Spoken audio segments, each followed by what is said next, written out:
Hey everybody, I'm going to read a chapter from my book, The Footless Girls of Camp C. Some of you are probably new, but I've been reading this for half a dozen months or so. And I really appreciate that from Matt and Jean. Oh, thanks.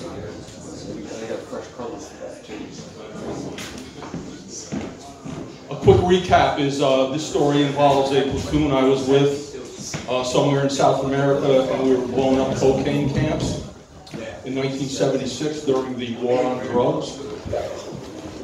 This chapter is from near the back of the book, and we're on a recovery mission to pick up two of our comrades who died in action. And of course, she tried to never leave a man to rot away. And we went back and picked them up after our mission was done. April 1976, getting back to the FOB, that's Forward Operations Base. As we walk from the chopper's landing zone, the sun is brilliant, even painful.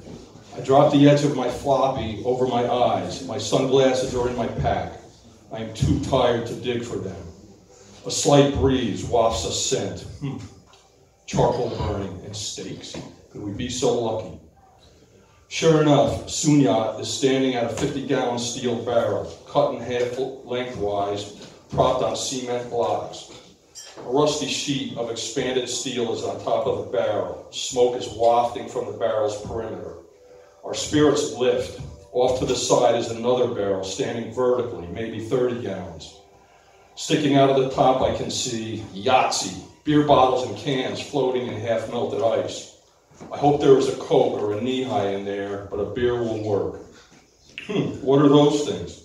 Cardboard tubes, 10 inches long, red jacket. No way, Pringles. What's that, Kaylee lemonade? I grab it quick and offer it to the German. He grins, rips the cap off the glass bottle in one of his huge paws, and chugs it. It is here that I notice why Sunyat has long fingernails on his left hand. He uses the nails' ends to hook slabs of meat and drag them across the grill. Clever. Several of us simultaneously drop our rucks against our legs to dip in for a cold one. First, I take both hands, cup them, and get a handful of ice-cold water, squashing it in my face, letting the chill liquid run down the front of my shirt under my vest. My chest gets a blast of Arctic cold. Looking down at my vest, I notice that the tip of a K-bar is still poking through the thick cloth of a pocket. After a second dip, I have the back of my head and my back chilled and wet as well. I feel alive. I twist the top off a glass bottle of Rheingold, John Wayne's favorite brew, and then fling the metal disc between my fingers at Smitty. He lets it bounce off his chest, too tired to avoid the snap sound the cap makes on his shirt. I see a knee-high orange sitting at the barrel's bottoms calling to me. I practically dive for it. I recall the amazing wildlife and natural wonders I have seen this month. I ate leaves and grasshoppers. I drank juice from a vine. I found wild avocados. I ate alligator, snake, monkey, and a capybara, and fucking spam. Every day. The bugs and crawlers I have seen, birds and butterflies, and a huge snake. Yeah, the steaks are real. Sunyat made several pounds of salad out of unrecognizable vegetables. It's all great. I would not have minded peanut butter and jelly sandwiches either. We sit at the mess tables after peeling a blue tarp off the tables and chairs, wait for the bugs to scatter, flick a few spiders, then sit down on chairs at a table nonetheless. Back to civilization. My mind drifts for a moment to the tarp, now on the ground. I have seen so many uses for such a simple utility product. There's a song in that somewhere, blue tarp something. I gotta ponder that for a while. There is camaraderie, joking, and ball busting. Unfortunately, there is an undercurrent. I cannot help but to think back over this month. I am in awe of us and what we accomplished. Sure, we lost 3 men. That may come back to haunt us someday. I will have to live with that. I think most of the men are thinking the same. I hope that the kids keep quiet and we are never found out. Can we keep the secret? 45 years of a non-disclosure agreement hits home. I probably did not think that through at the time I signed it. That is a tough commitment. I just lived the most exciting month possible, came out on top and a better man for it. Now I can never tell anyone about this adventure my entire life, or at least for 45 years. I might go nuts or insane if I could never talk about this. What the heck did I do? Roma and the mystery man, who looks different, though I cannot tell why, come around asking for volunteers to get the bodies of our 2 deceased buddies. They want a platoon of 10 men, and specifically me, because I am the one that plotted the locations on the wax map. Not that we need an incentive, but the man says there's an extra grand in it for all of you. He gets his crew. He follows up with, we'll bug out at 0200, get some rest. Roma will lead the crew. I am the site navigator. The other 8 grunts have shovels, the mattock, ropes, rifles, and more body bags, or as Zippy calls them, ossuary bags for the bones. Zippy pulls me aside, telling me to lift my shirt. He checks my sutures. That's good looking, boy. You feeling all good? Don't stress yourself out there. I'll tell Roma to let the other guys do the heavy lifting. I love that guy. He saved my life. Eventually, I struggle to my cot to find out Sunyat has placed my chronograph, charts file, and inclinometer under my sleeping bag. My first night's not sleeping on the ground in a month and a half. I cannot sleep. Fuck it. Take a shower now. I do it in the dark. Yeah. The big chopper lights up at 0150. We get on board in the eerie darkness of Thursday, April 8th. Roma talks to the 2 pilots and motions me to come forward. There is an upturned ammo crate setting between the pilots. A goggled and therefore faceless pilot points at me, then to the seat. There is no room for my feet, so I lean forward with my feet straddling the crate behind the seats like on a fast motorcycle. The vibrations make me feel like I am on the loudest Harley rocket ever. The co-pilot gives me a padded headphone set with an articulating microphone plugged into the dashboard panel jack. He and the pilot flip googly glasses from on top of their helmets to the front of their eyes. The sound of the engine decreases just enough. Or is there 2 engines in this beast? Dunno. If we shout, we can hear each other. I hate to shout, but I have no choice. This is the loudest I have ever spoken in years, possibly in my life. The intense vibrations rattle us again. It is a jittery carnival ride back toward Camp C. This crappy craft could explode at any minute. Roma must have given them my map and scale. The co-pilot lays it on my lap. He points to the first spot labeled S for Sarge. I do not know where we are on the map, but the pilots must know. The chopper lumbers upwardly slowly, flying into the dark. The only orientation I have is that I can see the big and little dippers in front of us. I figure we are basically heading north. It is well over an hour, perhaps 2, before we make it to Camp C. I have no idea how they navigate. I can barely see anything out of the front windows. The campsite is completely dark. The weird goggles over their eyes must allow this. Night vision, I suppose. I'd sure like to try them. The sky is black and cloudy. It is tough finding the landmarks to orient ourselves, but I do. The chopper circles. No lights, no signs of life. Bodies lying on the ground, because most of those assholes have on what were once white clothes. Good, no one has been here yet. I guide the pilot to the rear of the camp, where I realize the chopper cannot land. The pilot points at me, then to the rear bay. I get up from the crate stiffly, going toward the rear. Roma points to a safety harness.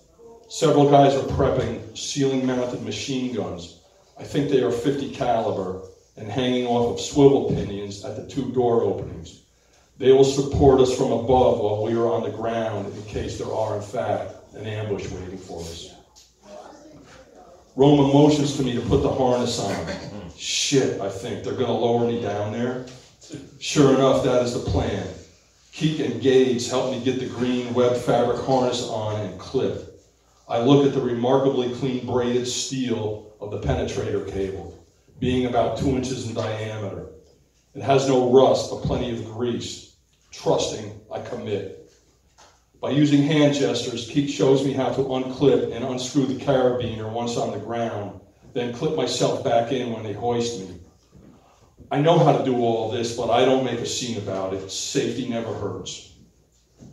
Next, Keith clips a small shovel to my harness, giving me a thumb up. Gade wraps and loosely ties white cloth strips around Williams, Melton, and my wrists so they can see our hand signals. There is a cardboard box full of these strips and some straps. I figure we will get decked out. He teaches us a couple of signals we need. First out of the side opening is Melton and Williams. They have their mouths and nose covered with their towels. They are attached to a static hook block while leading the way with their rifles. I am dropped third along with Keek with my AK, 2 handguns, and 2 K-bars. We have field towels tied across our faces with flexible straps and wide rubber bands. The towels are covering our mouths and noses. We are trying not to breathe in the swag being thrown around by the chopper. My eyes are squinted loosely shut. Thankfully, my glasses protect my eyes. Williams and Melton have their backs to me as they scan the jungle with their own squinty eyes. With a few quick turns, I release my carabiner and then signal by putting my arms over my head, bringing them stiff-armed to my sides, the signal to pull up the winch line. The stretching of my body makes my stomach twinge. I feel a sharp pull on the stitches. No time for that. Let it go. It's nothing. While a few other guys are lowered, I move to the burial site. The sound above is still deafening. After gentle excavation, I find Starge, still encased in the body bag. Unfortunately, his body is decaying. The smell is coming through the bag. Not as bad as it could be. I guess the bag is in good shape. I have no idea what to expect. What the fuck do I know about retrieving dead bodies? Roma, Park, and the German nudge me away. They carefully lift Sarge's not fully stiff body out of the depression after moving his pack off his chest. The men slide that bag into a new one, quickly zipping it. They place him and his pack on a stretcher that is lowered last. Up he goes. The rest of us will follow in short order after the German tears apart what is left of the camo blanket, spreading the pieces well into the woods as a few guys fill the hole. Finally, he scuffs our boot prints as he backs himself to the hoist cable, the last man, making our presence disappear. It takes close to 40 minutes. We make it to Camp B. The sky is still dark, but no longer cloudy. The site is hard to find until we see the observation slope against the night sky. Again, dead bodies in white clothing help us. My notes are accurate. Once we find our camp area, it is easy. They drop me, Williams, and Melton. Roma, Park, and the German follow. We slide Barty's body into a new bag, then onto the stretcher along with his soil-encrusted pack. The smell of his death is worse than Sarge's. His body is bloated, stiff, and now fitting tight in the bags. A parent or wife should never have to see this. I can't imagine what is going on inside that bag. Soon, after brushing our tracks, I am the last to ascend the penetrator cable. I am clipped at the hip to the clevis, which is itself clipped over the hook. The AK is strapped across my shoulder while using my left hand to balance myself against the cable. I reflect on Sarge.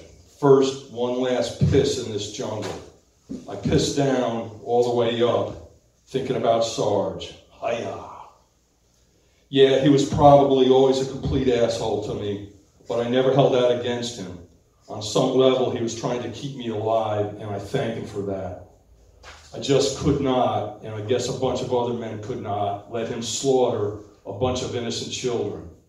Hopefully, I'll never admit I was a part of this. I plan to die with that lie. I come to an abrupt halt at the top of the penetrator cable beam. Roma reaches for me and grasps my forearm, pulling me inside.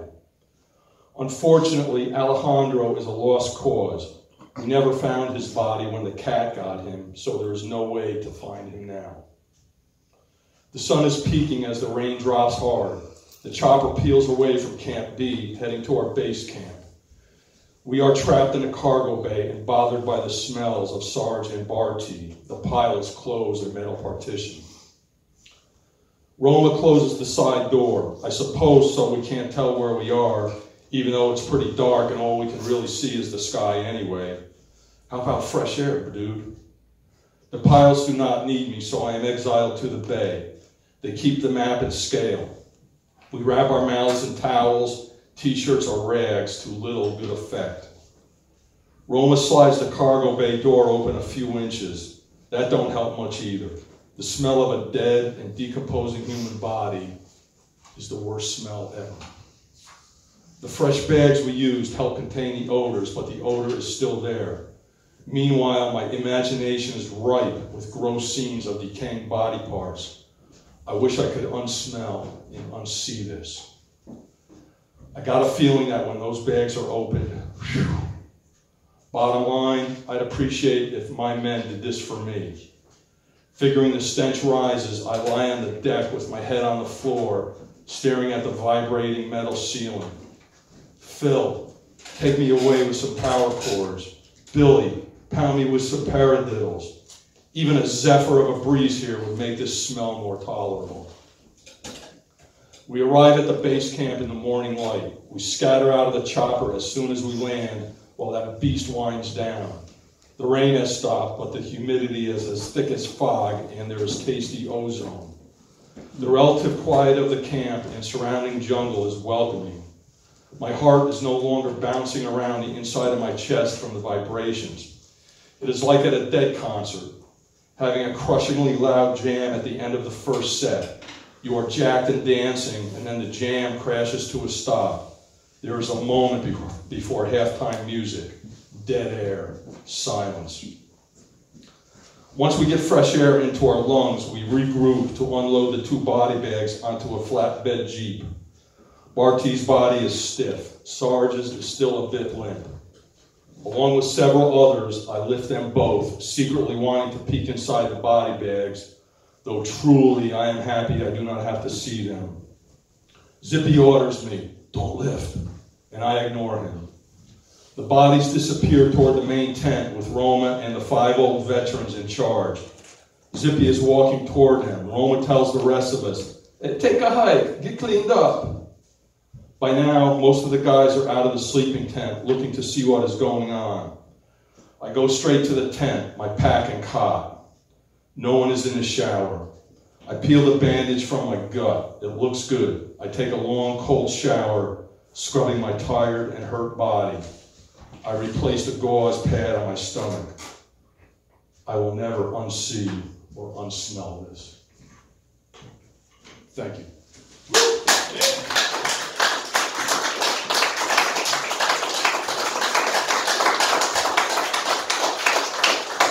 That's a little taste of what soldiers go for us, I think, to allow all of us to sit here and have a great time in our life. And I'm forever grateful for every soldier that ever lived.